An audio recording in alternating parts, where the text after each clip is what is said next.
Buenas tardes, esto es Piensa Prensa y hoy nos acompaña alguien que ya es casi de la casa porque nos ha venido contando perspectivas de derechos humanos, de informes, y hoy además nos presenta uno de sus libros. Nos referimos a Claudio Nach Rojas.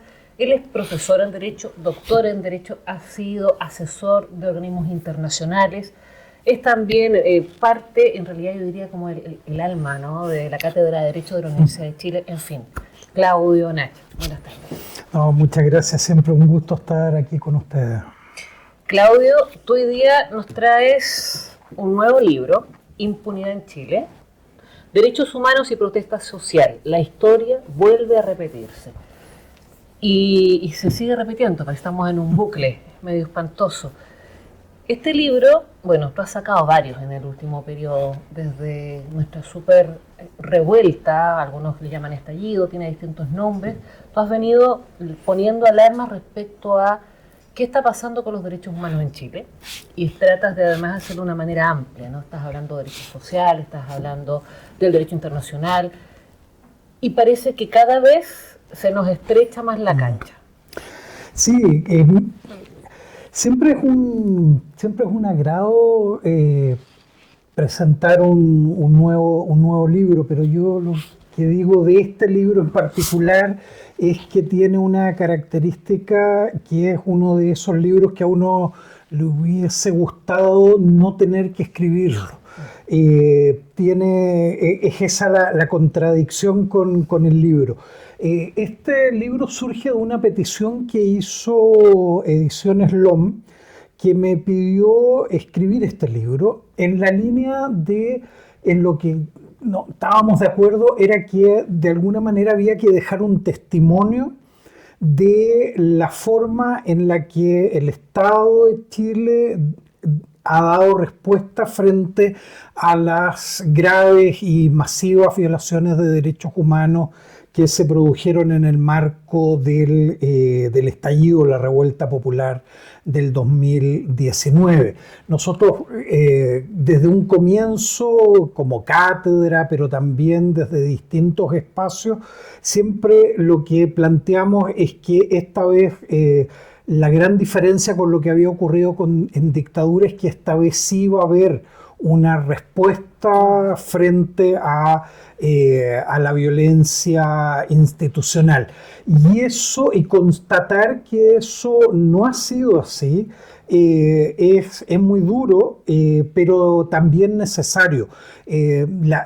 La memoria se construye dejando testimonios en distintos momentos y este busca ser uno de esos testimonios. Testimonial, pero no por eso menos, digamos, claro, técnico, preciso, incluso por ahí recomendado para algunos espacios.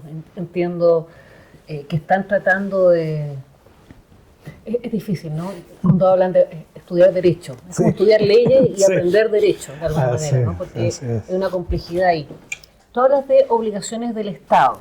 Chile tiene muchos tratados, pero por ahí se nos cruza algo que tú también has destacado, el aumento y la consolidación de la impunidad en Chile, ¿no? Entonces, ¿cómo pasa esto? ¿Cómo se logra empatar una impunidad que crece y los derechos internacionales que se supone siguen vigentes?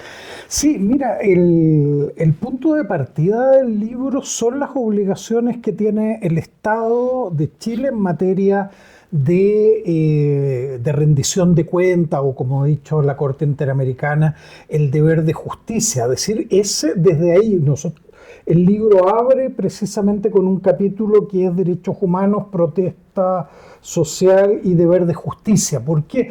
Porque esta es una cuestión que tiene que ver con el ejercicio, la protesta social como el ejercicio de derechos humanos.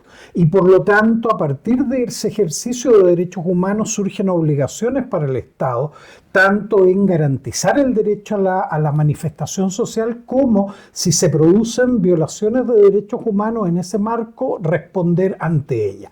Y la respuesta tiene que ser una respuesta adecuada a esos compromisos internacionales. Entonces nosotros, cuando hablamos de rendición de cuentas o deber de justicia, estamos hablando de investigaciones serias estamos hablando de sanciones proporcionales y también de un cumplimiento efectivo de esas sanciones. Por lo tanto, desde ahí es que quisimos analizar, por una parte, cuál ha sido el rol del Ministerio Público, cuál ha sido el rol del Poder Judicial, y también contrastarlo con cómo ha actuado ese Estado cuando persigue a los manifestantes y poder determinar si la impunidad es solo una cuestión que afecta a quienes se levantan o se rebelan frente al Estado, o también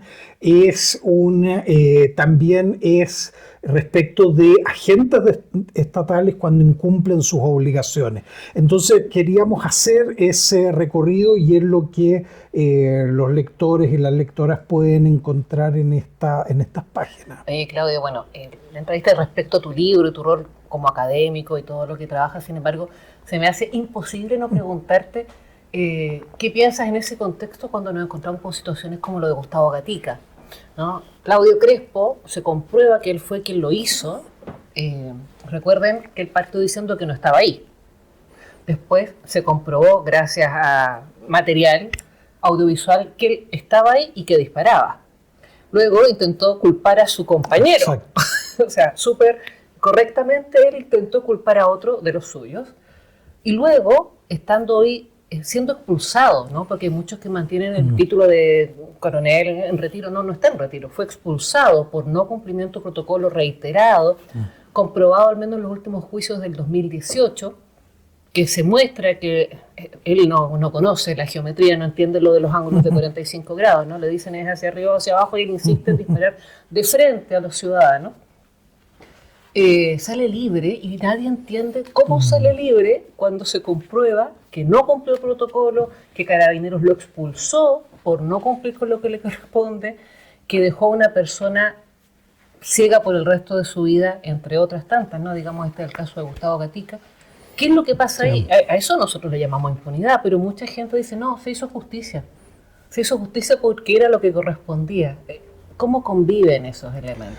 Sí, mira, estaba mirando justamente la última parte de lo último que se incorporó aquí en el libro es precisamente el caso de Gustavo. Cuando uno se pregunta cuál fue el rol de la justicia en materia de reparación, de investigación, de graves violaciones de derechos humanos, uno tiene que darse cuenta que estamos hablando de las más graves violaciones. Es decir, hay ejecuciones extrajudiciales, hay casos de mutilaciones oculares, hay casos de violencia sexual, hay casos de tortura, es decir, las violaciones más graves de derechos humanos. Y en materia de mutilaciones oculares hay dos casos, obviamente, que era imposible no tratar en el libro, y era el de Gustavo Gatica, el de Fabiola Campillay, y también otro caso que es el de Alondra Carvajal. A mí el caso de Gustavo siempre me ha causado un impacto muy grande. Yo en otros libros, en Infranqueables, que relata un poco lo que fue la protección de derechos humanos en el contexto de la revuelta, yo ahí relataba que, en términos muy personales, a mí lo de Gustavo me impactó tanto como en dictadura el caso del año 86, el de los jóvenes quemados, de ser Carmen Gloria y Rodrigo de Negri. Es decir, esa sensación de escuchar en la radio y ahora en el teléfono, digamos, y no poder creerlo, no sentir que hay algo que se rompe dentro tuyo. Ahí uno ve el paso de los años. Yo con Carmen Gloria y Rodrigo empatizaba con ellos, ahora empatizaba con los padres de Gustavo. Y tener que ahora hacer cargo de que nuevamente hubo impunidad es muy fuerte. Esto lo hemos conversado aquí en Piensa Prensa más de alguna vez. Nosotros somos una generación que vivió el fracaso de la dictadura en términos de la imposibilidad de proteger los derechos humanos, luego las enormes dificultades para hacer justicia, pero siempre pensando que había un compromiso con el nunca más. Y darse cuenta de que eso no fue así y que esto volvió a pasar, y ahora tener que poner en negro sobre blanco de que nuevamente no hemos sido capaces de hacer justicia, habla de un segundo fracaso como generación. Entonces, casos como el de Gustavo son muy fuertes, tanto desde el punto de vista personal, desde el punto de vista de la sociedad en la que está inserto Gustavo, donde estamos todos nosotros, pero de la historia de este país. Es decir, cómo un país va a decir que tiene una democracia sana cuando se acredita que un miembro de la policía con armas entregadas por el Estado deja ciego a un joven manifestante, y eso los tribunales lo consideran como un acto que no merece un reproche penal. Si eso es así, uno diría, yo no quiero vivir en ese mundo, yo no quiero vivir en ese país. Y eso es lo que a uno lo impulsa a escribir este libro o actuar, me imagino, a ustedes desde otro ámbito, es la rebelión ante eso. Esto no puede ser, no está bien y no puede ser, ni desde el punto de vista jurídico, ni desde el punto de vista político, ni desde el punto de vista moral. Y eso es lo que tenemos que transformar. Pero para transformar esa realidad tenemos que saber qué ha pasado, qué argumentos se ha dado, qué ha fallado para que eso ocurra. Y un poco el libro lo que busca es explicar eso.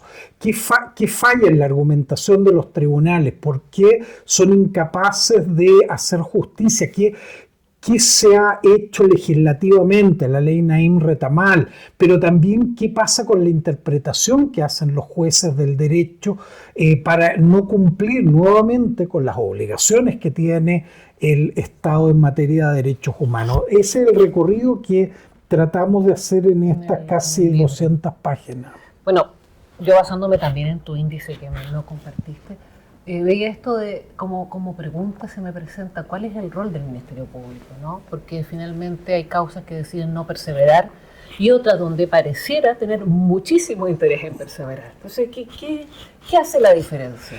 Sí, mira, el Ministerio Público es bien complejo analizarlo desde la lógica de lo que estábamos hablando, porque si hay algo que uno decía, si hay algo distinto en el Chile del siglo XXI respecto del Chile de fines del siglo XX, es que tenemos una nueva institucionalidad y por lo tanto ahora hay una institución que puede investigar con independencia, con autonomía, con criterios mucho más altos, estándares mucho más altos. Y había, yo diría, bastante expectativas en lo que hiciera el Ministerio Público. El Ministerio Público, digamos 2018 en adelante, de alguna manera fracasó en las investigaciones que tenían que ver con corrupción. Y fue un fracaso que yo creo que afectó mucho la credibilidad del Ministerio Público. Entonces, inmediatamente después de eso, tenía la oportunidad aquí de decir, ok, al menos en graves violaciones de derechos humanos sí vamos a hacer algo distinto. Y lamentablemente no fue así. Y esto acá también compartimos con los lectores un apartado final donde hay un dossier precisamente de extractos de distintos informes internacionales y nacionales dando cuenta de esto. Y hay un informe precisamente de un organismo de Naciones Unidas, del Centro de Estudios para la Justicia en las Américas, que tiene una evaluación muy, muy dura respecto de la actuación del Ministerio Público. Es decir, este organismo dice, y acá pueden ustedes leer con detalle, digamos, pero dice que el Ministerio Público no ha cumplido con cuestiones mínimas que se le exigen a cualquier investigación de graves crímenes en materia de derechos humanos. Dice, mire, hay un grave incumplimiento generalizado de los principios de oficiosidad, oportunidad y exhaustividad en las investigaciones de graves violaciones de derechos humanos. Es decir, no se ha actuado ni oportunamente ni con la calidad de las investigaciones que correspondía. Y ahí está buena parte del origen de la impunidad.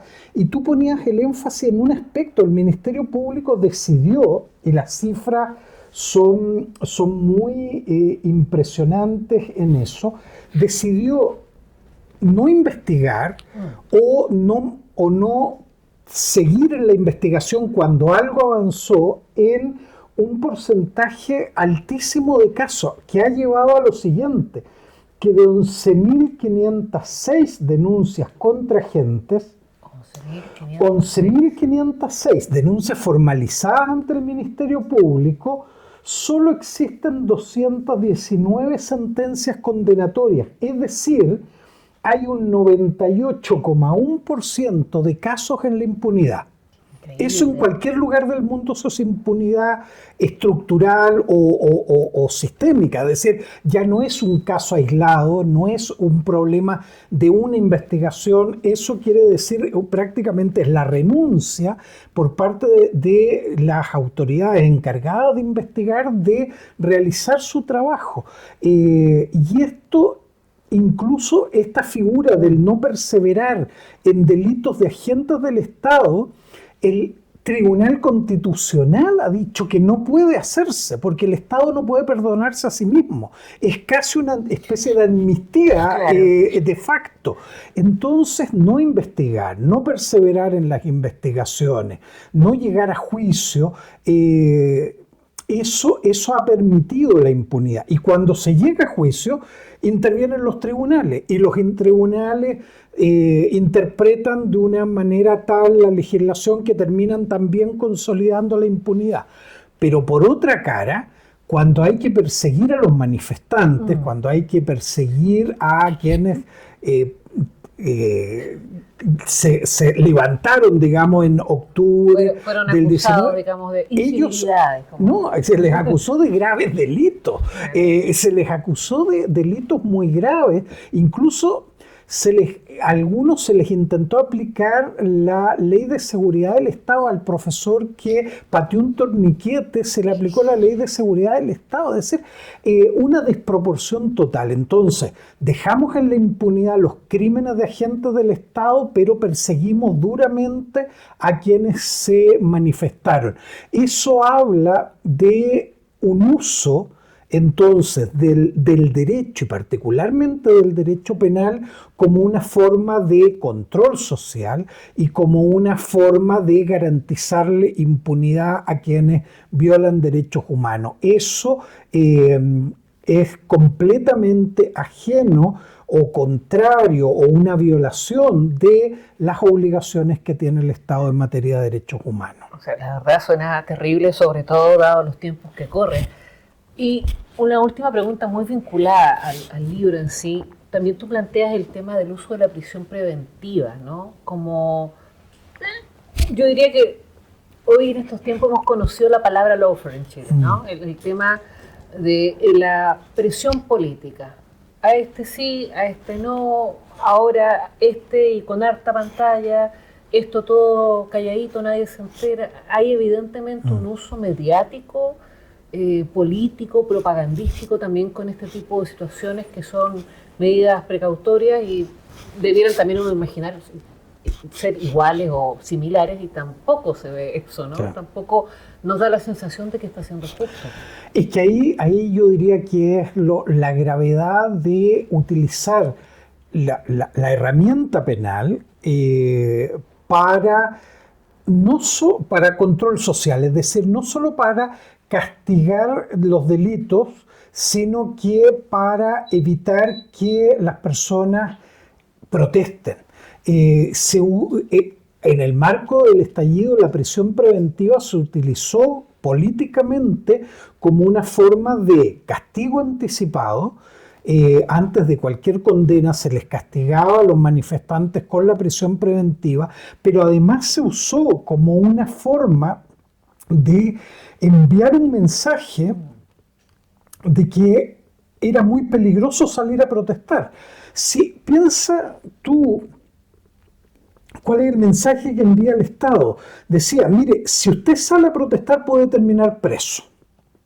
Si usted sale a protestar y se atreve a manifestarse de una manera mucho más activa, usted puede ser golpeado, puede llegarle agua con productos químicos. Pero si además usted ya derechamente se enfrenta a la represión, usted puede ser mutilado. Si usted llega a caer preso, puede ser vejado, puede ser torturado. Es decir, mejor quédese en su casa. Absténgase de salir a protestar y no se le vaya a ocurrir enfrentarse a la autoridad. Es decir, se utilizó la represión como una forma de aterrorizar a la población. Y en ese sentido, entonces, es que era tan importante un poco lo que planteamos en el texto, que la respuesta del Estado frente a eso fuera una respuesta acorde a estándares internacionales. ¿Para qué? Para evitar que en un nuevo contexto de protestas vuelva a utilizarse la represión para aterrorizar, vuelva a utilizarse el derecho penal para controlar socialmente y volvamos a tener situaciones de mutilaciones, vejámenes sexuales, ejecuciones extrajudiciales, tortura. Entonces, el dar cuenta en el libro del fracaso del Estado en eso es decir que estamos sembrando la posibilidad que ahora vuelva a suceder una vez más la misma historia. Ante eso no podemos quedarnos sentados, en mi caso, en la universidad mirando lo que pasa sin intentar evitar que esta historia vuelva a repetirse. Oye, Claudio, muchísimas gracias porque además, como dijiste, hay un dossier, o sea, no solamente le dices a la gente, esta es mi perspectiva, sino que ahí tiene elementos, usted lea, entérese, sepa cómo esto funciona, porque quizá genera además enfrentamiento. Sí, no, y te agrego una cosa más que al final cierra con algo que yo quiero agradecer ahí públicamente con 2 entrevistas. Hay una a Beatriz Contreras, la directora del INDH acá en la región metropolitana, que tuvo un rol clave en el estallido y lo está teniendo ahora nuevamente, y a Karina Fernández, una abogada litigante y una de las querellantes del caso del alto mando, que ha logrado formalizar al alto mando por graves violaciones de derechos humanos, y ellas dan su visión, no solo de lo que pasó, sino que también qué es lo que se puede hacer para que esto se evite. Así que van a tener ahí varias miradas desde lo internacional, desde quienes participaron activamente y una mirada desde los estándares. No, se agradece muchísimo y esperemos que pueda hacerse algo concreto, sobre todo en tiempos como los que corren, donde sentimos que todas las medidas que avanza este gobierno van en contra justamente de la población, de la gran mayoría de la población, y de alguna manera protege y resguarda a sectores privilegiados que ya viven de alguna manera más amablemente, y nos asusta, debo decir que nos asusta, y esto es una forma también de decirle a la gente, infórmese. Claudio, sí, invitadísimo cuando tú quieras, siempre, esta es tu casa. Esto es Piensa Prensa, prensa independiente que habla lo que otros no quieren decir ni oír. Participe, busque nuestro canal, sea suscriptor para que además pueda hacerse parte de quienes podrían recibir este libro de regalo, este maravilloso libro, y comparte la entrevista. Apoye la prensa independiente porque importa.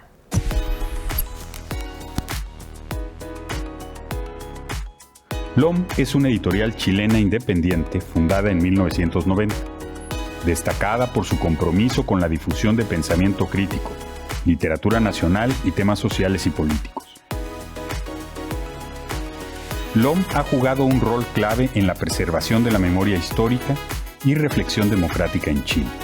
Su catálogo abarca narrativa, poesía, ensayo, ciencias sociales, historia y libros de derechos humanos.